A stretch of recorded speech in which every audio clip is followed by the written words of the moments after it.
ഇറാന്റെ വ്യോമാതിർത്തിയിൽ വെച്ച് അമേരിക്കയുടെ ഒരു F-15E സ്ട്രൈക്ക് ഈഗിൾ യുദ്ധവിമാനവും പേർഷ്യൻ ഗൾഫിൽ ഒരു A-10 വോർട്ട്ഹോഗ് വിമാനവും തകർക്കപ്പെട്ടതായി റിപ്പോർട്ടുകളുണ്ട്.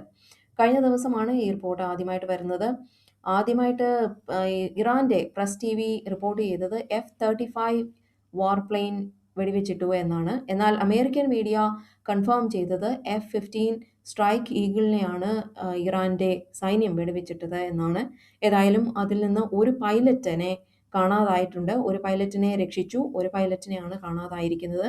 ഈ പൈലറ്റിനെ ജീവനോടെ ഇറാന്റെ സൈന്യത്തിന്റെ അടുത്ത് എത്തിക്കുന്നവർക്ക് ഇറാൻ പാരിതോഷികം പ്രഖ്യാപിച്ചിട്ടുണ്ട്. ഇറാന്റെ പ്രസ് ടിവിയിലൂടെയാണ് അവർ ഈ റിവാർഡ് പ്രഖ്യാപിച്ചിരിക്കുന്നത്. അതേസമയം US സൈഡിൽ നിന്ന് അവർ റെസ്ക്യൂ ഓപ്പറേഷൻ നടത്തിക്കൊണ്ടിരിക്കുകയാണ്. ഹോർമുസ് കടലിടുക്ക് വീണ്ടും തുറക്കുന്നതിനായി ബഹ്റിനും മറ്റ് അറബ് രാജ്യങ്ങളും ചേർന്ന് നൽകിയ പ്രമേയം റഷ്യയ്ക്കും ചൈനയ്ക്കും ഒപ്പം ചേർന്ന് ഫ്രാൻസ് തടഞ്ഞു. ഇറാനെതിരെ US നേതൃത്വത്തിലുള്ള ഓപ്പറേഷൻ എപ്പിക് ഫ്യൂറിയെ പ്രസിഡന്റ് ഇമ്മാനുവൽ മാക്രോൺ പരസ്യമായി വിമർശിച്ചു. പ്രാരംഭ ആക്രമണങ്ങളെ അന്താരാഷ്ട്ര നിയമങ്ങൾക്ക് പുറത്താണ് ഇത്തരം ആക്രമണങ്ങൾ എന്നാണ് അദ്ദേഹം വിശേഷിപ്പിച്ചത്. ആക്രമണ സഖ്യത്തിൽ ചേരാൻ ഫ്രാൻസ് വിസമ്മതിച്ചിരിക്കുകയാണ്. ഈ യുദ്ധം ഫ്രാൻസിന്റെ തീരുമാനപ്രകാരമല്ലെന്നും അതിൽ പങ്കെടുക്കില്ലെന്നുമാണ് അവർ പറയുന്നത്. വിമാനവാഹിനി കപ്പലായ ചാൾസ് ഡി ഗലെ ഉൾപ്പെടെയുള്ള ഫ്രഞ്ച് സൈനിക സാന്നിധ്യം ഫ്രഞ്ച് പൗരന്മാരെ സംരക്ഷിക്കുന്നതിലും ഇറാനിയൻ പ്രത്യാക്രമണങ്ങൾക്ക് ഇരയായ UAE, ഖത്തർ, കുവൈറ്റ് തുടങ്ങിയ ഗൾഫ് പങ്കാളികളുമായുള്ള പ്രതിരോധ കരാറുകൾ നിറവേറ്റുന്നതിലും മാത്രമാണ് ശ്രദ്ധ കേന്ദ്രീകരിക്കുന്നതെന്നും പ്രസിഡന്റ് മാക്രോൺ പറഞ്ഞു. ഇസ്രയേലിലേക്ക് യുദ്ധോപകരണങ്ങൾ കൊണ്ടുപോകുന്ന US സൈനിക ഗതാഗത വിമാനങ്ങൾ തങ്ങളുടെ വ്യോമാതിർത്തി ഉപയോഗിക്കുന്നത് ഫ്രാൻസ് അടുത്തിടെ തടഞ്ഞിരുന്നു. ഇതിന് മറുപടിയായി ഫ്രാൻസിൽ നിന്നുള്ള എല്ലാ പ്രതിരോധ സംഭരണവും നിർത്തുമെന്ന് ഇസ്രയേൽ പ്രഖ്യാപിച്ചു. 2026 ഏപ്രിൽ 2-ന് ഫ്രാൻസിന്റെ ഉടമസ്ഥതയിലുള്ള ഒരു കണ്ടെയ്നർ കപ്പലായ ക്രിബി സംഘർഷം ആരംഭിച്ചതിന് ശേഷം ഹോർമുസ് കടലിടുക്കിലൂടെ കടന്നുപോകുന്ന ആദ്യത്തെ പാശ്ചാത്യ കപ്പലായി മാറി. പ്രസിഡന്റ് ട്രംപിന്റെ തന്ത്രത്തെ മാക്രോൺ പരസ്യമായി വിമർശിച്ചതിനുള്ള റിവാർഡായിട്ടാണ് ഇറാൻ ഈ ഒരു കപ്പലിനെ അനുവദിച്ചതായിട്ട് വിദഗ്ധർ അഭിപ്രായപ്പെടുന്നു. സൈനിക ശക്തിയല്ല, മറിച്ച് ഇറാനുമായി നയതന്ത്ര കൂടിയാലോചനയാണ് കടലിടുക്ക് വീണ്ടും തുറക്കുന്നതിന് ആവശ്യമെന്ന് മാക്രോൺ വാദിക്കുന്നു. അതിന് അദ്ദേഹം യാഥാർത്ഥ്യത്തിന് നിരക്കാത്ത അൺറിയലിസ്റ്റിക് എന്നാണ് അദ്ദേഹം വിശേഷിപ്പിച്ചിരിക്കുന്നത്.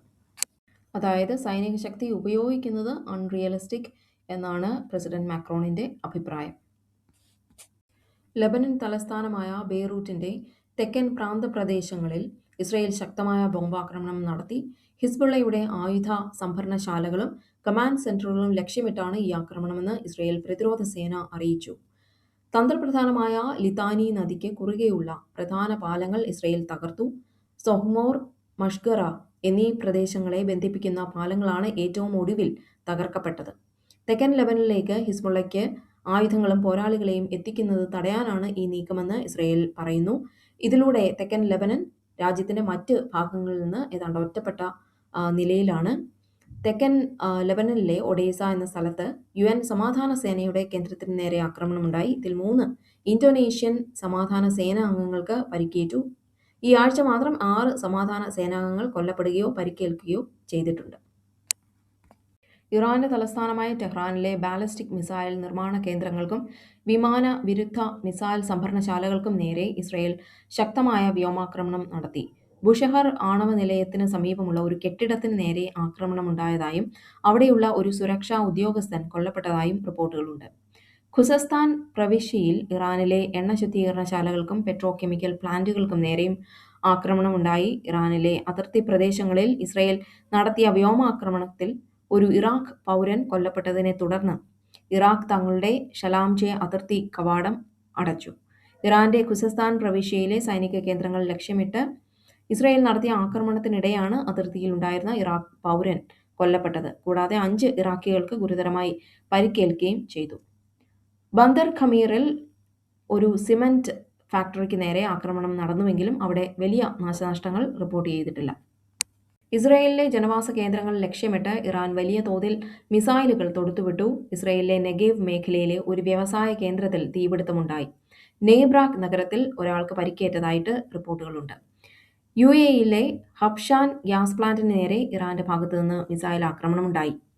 ദുബായ് മറീനയിലെ കെട്ടിടത്തിന് മുകളിൽ ആകാശത്ത് വെച്ച് തകർക്കപ്പെട്ട മിസൈലിന്റെയോ ഡ്രോണിന്റെയോ അവശിഷ്ടങ്ങൾ പതിച്ചു. ഈ സംഭവത്തിൽ ആർക്കും പരിക്കേറ്റിട്ടില്ല. UAEയുടെ പ്രതിരോധ സംവിധാനങ്ങൾ ഇറാന്റെ ഭാഗത്തു നിന്നുള്ള ഭീഷണികളെ ഫലപ്രദമായി നേരിടുന്നുണ്ടെന്നും ജനങ്ങൾ പരിഭ്രാന്തരാകേണ്ടതില്ലെന്നുമാണ് സർക്കാർ വ്യക്തമാക്കിയിട്ടുള്ളത്. ഇന്ന് പുലർച്ചെ ബഹ്റൈനിലെ സിത്ര മേഖലയിൽ ഇറാന്റെ ഡ്രോണുകൾ തകർത്തു. ഇതിന്റെ അവശിഷ്ടങ്ങൾ വീണതിനെ തുടർന്ന് 4 പേർക്ക് പരിക്കേൽക്കുകയും നിരവധി വീടുകൾക്ക് നാശനഷ്ടം സംഭവിക്കുകയും ചെയ്തു.